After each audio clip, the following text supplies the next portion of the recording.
नमस्कार, मी श्वेता. स्वागत तुमचं आमच्या न्यूज 18 लोकमतच्या विशेष कार्यक्रमात. चतुरस्त्र लेखिका आणि कवयित्री शांता शेळके यांची आज पुण्यतिथी आणि शांता शेळके यांच्यामध्ये एक प्रकारचा साधेपणा होता, हवाहवासा मोकळेपणा होता. निर्मळ, अनाग्रही तसंच जमिनीवर चालणाऱ्या शांताबाई शेळके यांनी विविध क्षेत्रामध्ये मोलाची कामगिरी पार पडली. साहित्य क्षेत्रातील त्यांचं काम, पुस्तकं आणि साहित्यामध्ये मनापासून रमणाऱ्या शांताबाई या आळंदी या ठिकाणी 1996 साली भरलेल्या अखिल भारतीय मराठी साहित्य संमेलनाच्या त्या अध्यक्षा होत्या. एक प्रतिभासंपन्न मराठी कवयित्री, प्राध्यापिका, संगीतकार, लेखिका, अनुवादक, बालसाहित्य लेखिका, साहित्यिका आणि पत्रकार अशी त्यांची ओळख. शांताबाई या केंद्रीय फिल्म प्रमाण मंडळ तसंच राज्य नाटक परिनिरीक्षण मंडळाच्या सदस्य सुद्धा होत्या. शांताबाई यांना अनेक पुरस्कारांनी सन्मानित करण्यात आलं. मात्र 6 जून 2002 रोजी त्यांचं निधन झालं आणि आज त्यांची पुण्यतिथी आहे. या निमित्तानं न्यूज 18 लोकमतवर त्यांच्या आठवणींना उजाळा देण्यासाठी हा खास कार्यक्रम आम्ही आपल्यासाठी घेऊन आलो आहोत. तर शांताबाई शेळके यांच्या आठवणींना आपण उजाळा देणार आहोत आणि या कार्यक्रमामध्ये आपल्यासोबत जोडले जात आहेत प्रसिद्ध कवी आणि लेखक प्रवीण दवणे आपल्यासोबत असणार आहेत. तर दुसरीकडे उदयोन्मुख गायिका मानसी जोशी सुद्धा असणार आहेत. दोघांचे खूप खूप स्वागत आमच्या या कार्यक्रमामध्ये. सुरुवातीला आपण प्रवीण दवणे यांच्याकडे जाऊयात. सर, अगदी म्हणजे शांता शेळके यांचं नाव घेतलं तरी अशी म्हणजे गाण्यांची मालिकाच डोळ्यासमोर उभी राहते. हे प्रत्येक क्षेत्रातली प्रत्येक प्रकारची गाणी त्यांची आणि फक्त गीतकार किंवा लेखिकाच नव्हे तर त्याही पेक्षा आणखी बरेच रोल त्यांनी आयुष्यामध्ये साकार केलेले आहेत. काय त्यांच्या आठवणी सांगाल? मनपूर्वक नमस्कार. परंतु मी शांताबाई शेळके यांच्या स्मृतींना मानवंदना देतो. एका अर्थाने मला जे कवी कवयित्री गुरुस्थानी होते त्याच्यामध्ये शांताबाईंचं नाव हे अग्रक्रमाने आहे. याचं कारण बालपणी पाठ्यपुस्तकाच्या निमित्तानं शांताबाईंची कविता मुळात आयुष्यात आली. पावसाच्या धारा येती झरा झरा, झाकळले नव सोसाट्याचा वारा, रस्त्यांनी ओहळ जाती खळखळ, अशा प्रकारे शब्दातच घुंगूर लिहिलेली त्यांची एक विलक्षण कविता ही माझ्या अबोध आयुष्यामध्ये पाठ्यपुस्तकाच्या निमित्ताने आली. आणि मी समस्त आपल्या रसिकांना सांगू इच्छितो की कविता म्हणजे ज्यात लय आहे, ताल आहे, नाद आहे, जगण्याचा आनंद आहे आणि जीवनमुक्ती आहे, असं काही निराळं सांगणारी अशी शांताबाईंची कविता आली. आणि मला वाटतं की तिथेच कुठे ना कुठेतरी कविता आणि गीत यांचं जे एकत्रित रूप आहे, तो प्रतिभा संगम आहे, तो माझ्या मनात रुजला. आणि स्वाभाविकच शांताबाईंना बघण्याची ओढ त्या वयात निर्माण झाली. पण इथे मला मुद्दा म्हणून सांगायचंय की माझ्या सुदैवानं आकाशवाणी जी होती ना, तिने फार मोठं काम केलं. आकाशवाणी एका अर्थाने देववाणीच होती आणि कानाचा डोळा करून आम्ही ती गीतं पाहिली, नुसते ऐकली नाही. माडगुळकरांची गीतं असतील, बोरकरांच्या कविता असतील, त्याबरोबर पाडगावकरांच्या कविता आणि शांताबाईंची गाणी. मला आठवतं की आमच्या वयाचं बोट धरून शांताबाईंची कविता ही विकसित होत जाताना पाहिली. म्हणजे बालपणी किलबिल किलबिल पक्षी बोलती यासारखी कविता सुषमा श्रेष्ठ यांच्या आवाजातली ही गुणगुणतच आमची पिढी मोठी झाली. शालू हिरवा पाचून मरवा ही पुढच्या वयात एका नवोडीची आतली उत्कटता सांगणारी कविता ही त्यांच्या गीतांतून आली. ही चालू सारखं एक वेगळं भावरम्य गीत की ज्याच्यामध्ये 24-25 वर्षाच्या मुलाचा एक खटाळपणा आहे, उन्हाळपणा आहे, तो पण शांताबाईंनी लिहिला. अशा प्रकारे एकीकडे गीतातली कविता आणि कवितेतलं गाणं हे मध्ये आलं. आणि नंतर त्यांना बघण्याची ओढ जी पूर्ण झाली ती पुण्याच्या साहित्य संमेलनात, तेव्हा परिसंवादात ते होते. आणि तुम्हाला ऐकायला आठवण आवडेल की परिसंवादाचा विषय होता की विनोद, मराठी साहित्याचा विनोद. आणि फार दिग्गज माणसं ही व्यासपीठावर होती. दमा मिराजदार होते, शंकर पाटील असे दिग्गज, आणि विशेष म्हणजे पु ल देशपांड्यांसारखं एक ख्यातनाम व्यक्तिमत्व हे खाली होतं श्रोत्यांच्या मध्ये. शांताबाई एक वक्त्या होती आणि शांताबाई बोलताना पटकन बोलून गेल्या की असं म्हणतात की स्त्रियांना विनोद कळत नाही, बर. परंतु मला विनोद कळतो आणि आवडतो. असं एक मजेशीर खटाळ विधान त्यांनी केलं. बरं. त्यानंतर रटाळ होऊ पाहणाऱ्या परिसंवादात पुलंना बोलायचा आग्रह केला हम्म. आणि पुलं व्यासपीठावर आले आणि पटकन म्हणाले की आत्ताच शांताबाई म्हणाल्या की मला विनोद आवडतो आणि कळतो. हम्म. पुलं चटकन म्हणाले, बरोबर आहे, रामदास स्वामींनी तुमच्यासाठी लिहिलंय, टवाळा आवडे विनोद. आणि शांताबाईंच्या घेतलेल्या फिरकीवर सुद्धा त्या इतक्या खळखळून होत्या की जी जी. श्रोत्यात बसलेला 18 वर्षाचा एक मुलगा आपल्या आवडत्या कवयित्रीला इतकं निर्भरपणे हसताना बरोबर. पाहून दवडे सर, तुम्ही अगदी तुमच्या लहानपणापासून शांताबाईंना पाहत आलात, अनुभवत आलात, म्हणून तुम्ही भरभरून बोलू शकता. खरं तर आपल्यासोबत गायिका मानसी जोशी आहेत. खरं तर आपल्याला या कार्यक्रमाच्या माध्यमातून एक पर्वणीच आहे की शांताबाईंची गाणी आपल्याला मानसी जोशी यांच्याकडून ऐकायला मिळणार आहेत. खरं तर रेशमाच्या रेघांनी ही लावणी शांताबाईंनी लिहिली, आणि एका महिलेनं ही लावणी लिहिणं म्हणजे त्या एक महिला पहिल्याच गीतकार होत्या असं कदाचित माझ्या माहितीनुसार. तर मानसी, रेशमाच्या रेघांनी ऐकायला आवडेल.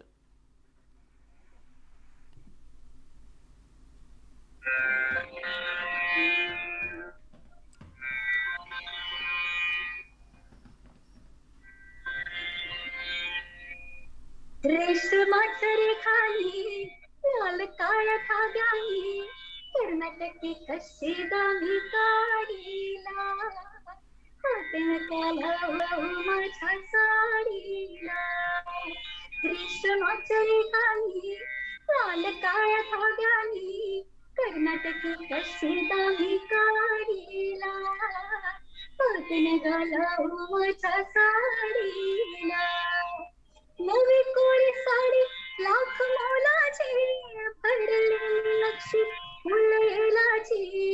नवी कोरी साडी लाख मोलाची पडलेली नक्षी मुलैलाची. येलाची बैलाची गुंफील राखून जोडीला, हातन घालावू माझ्या साडीला, हातन घालावू माझ्या साडीला. रेशमाच्या रेखांनी लाल काळ्या धाग्यांनी कर्नाटकी कशी दामी काढीला, हातन घालावू माझ्या साडीला. जी मानसी खूप छान. खरं तर मानसी जोशी संगीत विशारद आहेत, अनेक पुरस्कार देखील त्यांना मिळालेले आहेत, आणि आज शांता शेळके यांच्या स्मृतिदिनानिमित्तानं त्यांची गाणी आपण मानसीच्या तोंडून ऐकतोय. आपल्यासोबत प्रवीण दवणे सर देखील आहेत. सर, शांताबाईंच्या जे अनेक त्यांच्या भूमिका होत्या, म्हणजे त्यापैकी आता तुम्ही म्हणालात की लेखिका, कवयित्री, गीतकार, मात्र दुसरीकडे प्राध्यापिका म्हणून सुद्धा त्यांचं एक महत्वाचं अंग आणि तो रोल होता. त्याबद्दल काय सांगाल? त्यांच्याविषयी मला इतकं एक आदरयुक्त आकर्षण होतं आणि शांताबाईंना बघणं हाच माझ्या दृष्टीने एक उत्सव होता, हे मी मगाशी सांगितलं. गंमत म्हणजे महर्षी दयानंद कॉलेज परळचं जे आहे त्या ठिकाणी त्या मराठी विभाग प्रमुख आहे असं मला कळलं. आणि तडक मी तेव्हा राहायला डोंबिवलीला होतो आणि मी त्यांना भेटायला तिकडे गेलो. म्हणजे मी शिकायला होतो बेडेकर महाविद्यालय, जोशी बेडेकर महाविद्यालय ठाण्यात, आणि शांताबाई शेळके अध्यापन करायला होत्या त्या MD कॉलेजमध्ये होत्या. मी त्यांचा प्रत्यक्ष काही कॅटलॉग वरचा विद्यार्थी नव्हे, परंतु जिथून जिथून ज्ञान टिपता येईल तिथे तिथे ते वेचायचं असा मी एक मधुभ्रमर होतो टिपणारा. आणि मित्रांनो, मुद्दा म्हणून मी सांगेन की MD कॉलेजमध्ये मी त्यांना भेटलो. आजही मला त्यांना मी जे पहिल्यांदा पाहिलं ते इतकं दृश्य विलोभनीय आहे की आपल्या प्रेक्षकांना मी दृश्य उभं केलं मनाने तरी दाद देतील. एका बाजूला कविश्रेष्ठ केशव मेश्राम आणि दुसऱ्या बाजूला आदरणीय मोहिनीताई वर्दे प्राध्यापिका आणि ललित लेखिका, त्याच्यामध्ये शांताबाई शेळके यांचं हितगुज चाललेलं मी पाहिलं. दरवाजात किती वेळ मी बघत होतो. मी त्यांना म्हटलं नमस्कार, म्हटलं की शांताबाई, मी प्रवीण दवणे आहे आणि मला तुमचं विद्यार्थी व्हायचंय. हे वाक्यच त्यांना इतकं आवडलं. पण तू राहतोस कुठे? मी राहतो डोंबिवलीला. अरे माझा सकाळी 7ला क्लास असतो, तू येशील कसा? म्हटलं बाई, मला फक्त परवानगी द्या, मी कसाही येईल. आणि परवानगी मिळाली. आणि काय सांगणार की 5:30ला उठून 6:45ला मी कॉलेजमध्ये जायचो. अनेकदा मी त्यांची व्याख्यानं ऐकली. खरं सांगू, काही कुठे ध्वनिमुद्रित झाली नाही, कुठे लिहिली गेली नाहीत, पण साधा विषय सखोल करण्याचा आणि सखोल विषय प्रास्ताविक करण्याची त्यांची हातोटी मी पाहिली. एक आठवण या ठिकाणी मला सांगायची आहे. जी बिलकुल. एक दुःखद क्षण त्या काळामध्ये उगवला, कारण मी वृत्तपत्र घेतलं आणि मी पाहिलं तर महाकवी ग. दी. माडगूळकरांचं निधन ही बातमी तेव्हा होती. जी. डोळे ओलावले होते, पण मला उत्सुकता होती आज शांताबाई शेळके वर्गात काय बोलतायत गदिमाविषयी. आणि त्या दिवशी आम्ही विद्यार्थ्यांनी आग्रह केला की बाई आज तुम्ही वेगळं शिकवा, तुम्ही माडगूळकरांवर बोल. आजही माझ्या अंगावर आदराने रोमांच आणि गदिमांच्याही आठवणीने भरून येते. शांताबाई म्हणाल्या माडगूळकरांच्या लेखणीबद्दल मी काय सांगू, त्यांनी वाईट म्हणून जितकी गाणी फाडली नसतील तितकीही आम्ही चांगली लिहिली नाही. याचा अर्थ माडगूळकरांनी वाईट गाणी कधी लिहिलीच नाहीत, पण इतकी कमी गाणी पण मी चांगली लिहिली नाहीत असं म्हणण्याची जी लीनता विनम्रता होती ती फार वेगळी होती. आणि मग त्यांची आणि माझं एक वेगळं मैत्र जुळत गेलं. अबोध शेवटी आदराचं अंतर असतंच आणि ते कायम राखलं गेलं. पण त्यांच्या शकुंतल या निवासस्थानी साहित्य सभासद मी जात गेलो. मांजरांचं त्यांना वेड होतं. अनेक मांजरं घरामध्ये आणि मांडीवर मांजर घेऊन त्यांना कुरवाळणाऱ्या आणि कवितेविषयी बोलणाऱ्या बघणाऱ्या शांताबाई या अनेकांनी बघितल्या नसतील. त्या भेटीत त्यांना माधव जुलियनांचं एक पुस्तक हवं होतं जे त्यांच्याकडे नव्हतं. माझ्या ग्रंथालयातून घेऊन दिलं, पण त्यांचं मोठेपण हे माधव जुलियन यांचं पुस्तक परत करताना त्यांनी मला एक अपूर्व भेट दिली. आणि ती कुठली तर तोच चंद्रमा हे त्यांचं भावगीतांचं पुस्तक त्यांनी प्रिय चिरंजीव प्रवीण दवणे यास जी जी दवणे सर भेट असं. बरं दवणे सर आणि मानसी जोशी आपण दोघांशी बोलणार आहोतच. अगदी एका छोट्याशा ब्रेकची वेळ झाली आहे. शांता शेळके यांच्यावरती खूप गप्पा मारायच्या आहेत, त्यांची गाणी देखील ऐकायची आहेत. पाहत राहा न्यूज18 लोकमत. ब्रेकनंतर स्वागत आमच्या विशेष कार्यक्रमात ऋतू हिरवामध्ये. आपण शांताबाई शेळके यांच्या स्मृतिदिनानिमित्तानं आपण गप्पा मारतोय. कवी आणि लेखक प्रवीण दवणे आपल्यासोबत आहेत, तर उदयोन्मुख गायिका मानसी जोशी सुद्धा आहेत. मानसी, आपण रेशमाच्या रेघाने ऐकलं, खूप छान वाटलं. मात्र आता आज योगायोगानं शिवराज्याभिषेक दिन सुद्धा आहे आणि शांताबाईंनी फक्त एकाच प्रकारची नाही तर बऱ्याच प्रकारची गाणी लिहिलेली आहेत. आणि त्या निमित्तानं काय आमच्या प्रेक्षकांना ऐकवता येईल आणि काय वाटतं शांता शेळकेंबद्दल? मला त्या नेहमीच एक खूप वर्सेटाईल कवयित्री वाटतात. कारण मी आतापर्यंत जी जी त्यांची गाणी गायलेली आहेत ती सगळी म्हणजे किलबिल किलबिल पक्षी बोलती पासून ते म्हणजे बालगीतांपासून ते लावणीपर्यंत किंवा शारद सुंदर चंद्री रात्री सारख्या गीतांपर्यंत त्यांची सगळी गाणी खूपच आवडतात. आणि त्यामुळे आज खूप छान वाटतंय की मला त्यांच्यासाठी त्यांची गाणी इथे गाता येतात. बिलकुल. आणि आज शिवराज्याभिषेक दिन आहे, त्या निमित्तानं शांताबाईंनी त्या संदर्भात काही लिहिलेलं त्यांचं लिखाण किंवा काही गाणी, कविता याबद्दल काही ऐकवता येईल? त्यांचं मराठी पाऊल पडते पुढे हे गीत घरोघरी खूप आपल्याला सगळ्यांनाच खूप आवडतं, तर ते थोडंसं ऐकवण्याचा प्रयत्न करते. जी.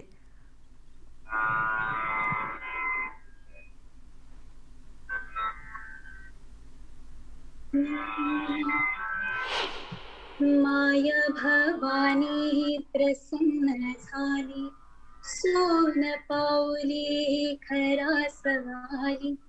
आजच दसरा आज दिवाळी, आजच दसरा आज दिवाळी. चला सयानो अंगणी घालू, कुंकुम केशर सडे मराठी. पाऊल पडते पुढे मराठी, पाऊल पडते पुढे मराठी. पाऊल पडते पुढे मराठी, पाऊल पडते पुढे. स्वराज्य तोरण चढे, गरजती तोफाचे चौकडे. मराठी पाऊल पडते पुढे, मराठी पाऊल पडते पुढे.